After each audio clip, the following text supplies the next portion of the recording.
भारतीय सेना के तीनों अंगों के लिए बहुत महत्वपूर्ण दिन है, क्योंकि मैंने आज यहां आने से पहले कल कोड़ा ढूंढने का प्रयास किया था।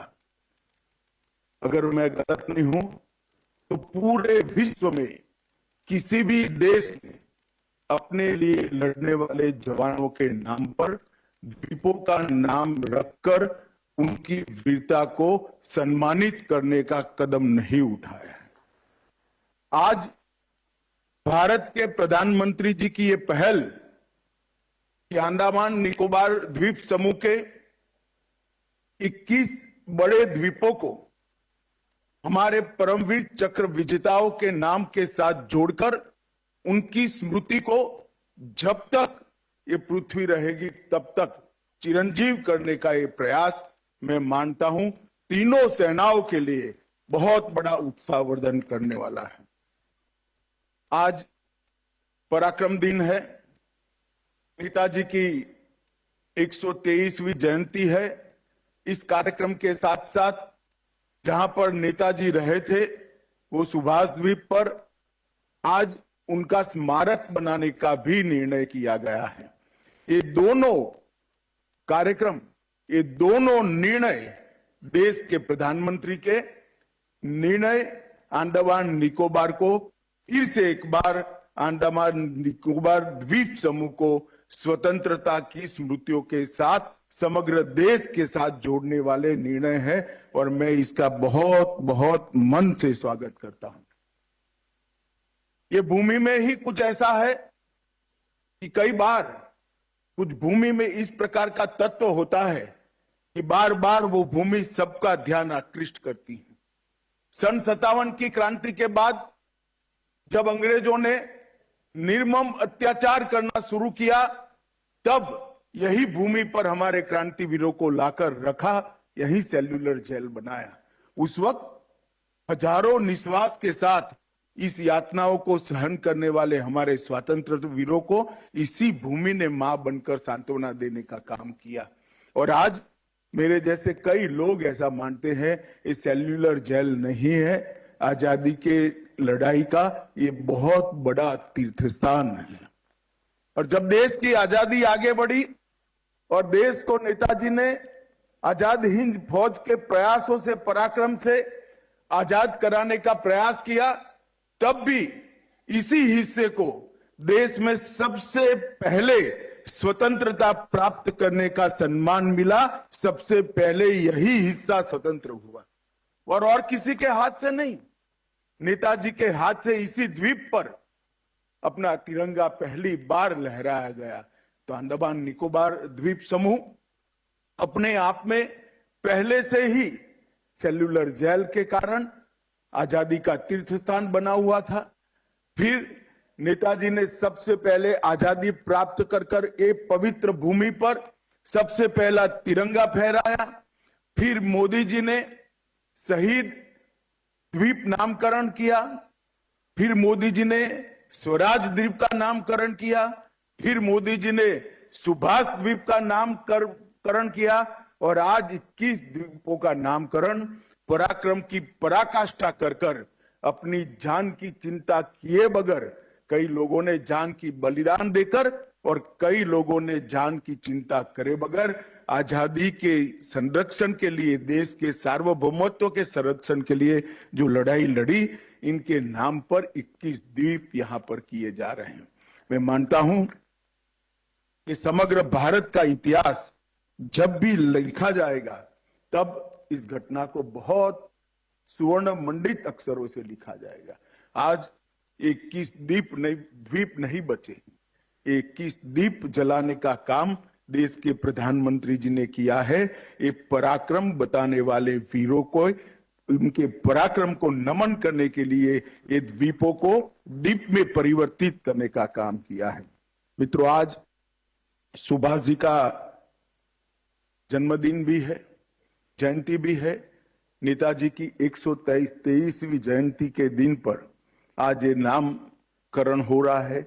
उसी दिन पर सुभाष स्मारक की भी घोषणा हो रही है। इससे अच्छा दिन हमें मिल नहीं सकता, क्योंकि देश की आजादी की लड़ाई में सुभाष बाबू ध्रुव तारे की तरह हमेशा चमकते रहे। उनका 15,000 किलोमीटर का लॉन्ग मार्च, आज भी वो रूट देखते हैं, वो रूट पढ़ते हैं और रूट के तापमान और उस वक्त के मौसम का जायजा लेते हैं तो कम कमी आ जाती है। कितना साहस होगा वो व्यक्ति में जो कलकत्ते से लेकर बर्लिन तक बाय मोटर एक गाड़ी से -45 डिग्री टेम्परेचर से गुजरते हुए देश को आजाद कराने के लिए पहुंचा। परंतु दुर्भाग्य की बात है, सुभाष बाबू को भुलाने का बहुत प्रयास हुआ, मगर कहते हैं ना, जो वीर होते हैं वो अपनी स्मृति के लिए किसी के मोहताज नहीं होते हैं, वो स्मृति उनकी वीरता के साथ ही हो। नरेंद्र भाई ने प्रधानमंत्री बनने के बाद आज कर्तव्य पथ पर सम्मान के साथ देश के गौरव के समान सुभाष बाबू की मूर्ति लगाने का काम किया। आज के दिन को पराक्रम दिन घोषित करने का काम किया और आज ही के दिन ये द्वीप, सुभाष द्वीप को एक सुभाष बाबू के स्मारक के रूप में घोषित कर कर उसको विकसित कर कर जो जो लोग यहाँ आएंगे वो सब सुभाष बाबू को पीढ़ियों तक नतमस्तक होकर श्रद्धांजलि दे पाए, इस प्रकार की व्यवस्था करने का काम किया है। मैं पूरे देश की ओर से प्रधानमंत्री जी को ये दोनों फैसलों के लिए मन से बहुत बहुत धन्यवाद और साधुवाद देना चाहता हूं।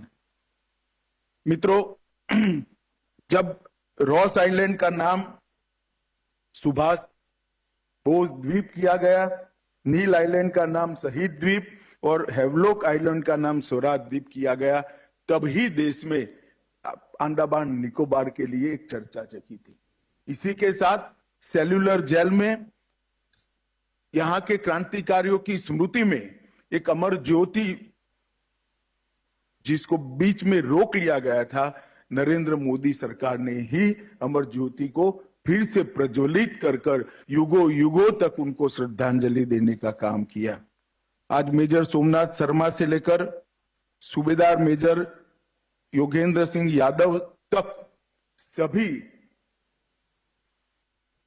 पराक्रमी हमारे सेना नायकों को एक हमेशा के लिए स्मृति में संजोने का काम मोदी जी ने किया है।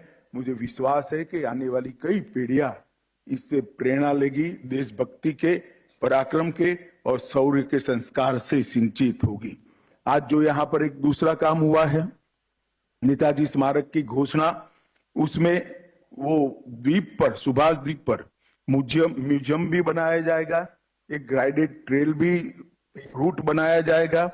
पोर्ट ब्लेयर और इस द्वीप के बीच में समुद्र की लहरों का आनंद पर्यटक ले पाए, इसलिए रोपवे भी बनाया जाएगा। लेजर और लाइट एंड साउंड शो भी बनाए जाएंगे और अम्यूजमेंट पार्क और खाने पीने की व्यवस्थाएं भी की जाएगी। ये स्मारक को एक ऐसा स्मारक बनाने का भारत सरकार का प्रयास है जिससे सुभाष बाबू के पराक्रम को आने वाले कई सालों तक कई पीढ़ियां इससे संस्कार ले सके, इससे प्रेरणा ले सके। मैं आज इतना ही कहना चाहता हूं कि मोदी जी की सरकार बनने के बाद 2015 से सेना के लिए ढेर सारे कदम उठाए गए। वन रैंक वन पेंशन का मसला हल किया गया। सेना के एडमिनिस्ट्रेटिव स्ट्रक्चर में ऐतिहासिक परिवर्तन किए गए। सेना को, हमारी पूरी डिफेंस सिस्टम को आत्मनिर्भर बनाने का प्रयास किया गया। आधुनिक हथियारों से, आधुनिक संचार व्यवस्था से तीनों सेनाओं को लैस करने के लिए ढेर सारे कदम उठाए गए। ये सारे कदम एक और है और आज 21 परमवीर चक्र को सम्मानित करने का कदम एक और है। इतना महत्व इस कार्यक्रम का है और आज प्रधानमंत्री जी स्वयं हम सब के बीच में ऑनलाइन उपस्थित है। तब मैं ज्यादा बात करना नहीं चाहता, मैं इतना ही कहता हूं कि ये दोनों घटना जो आज यहाँ पर आकार ले रही है, शुरू हो रही है, वो दोनों घटनाओं से युगों युगों तक भारत की युवा पीढ़ी को देशभक्ति, शौर्य, पराक्रम का संदेश भी मिलेगा और संस्कार भी मिलेंगे। मैं फिर से गृह मंत्रालय की ओर से, समग्र देश की ओर से प्रधानमंत्री जी का धन्यवाद कर मेरी बात को समाप्त करता हूं। वंदे मातरम।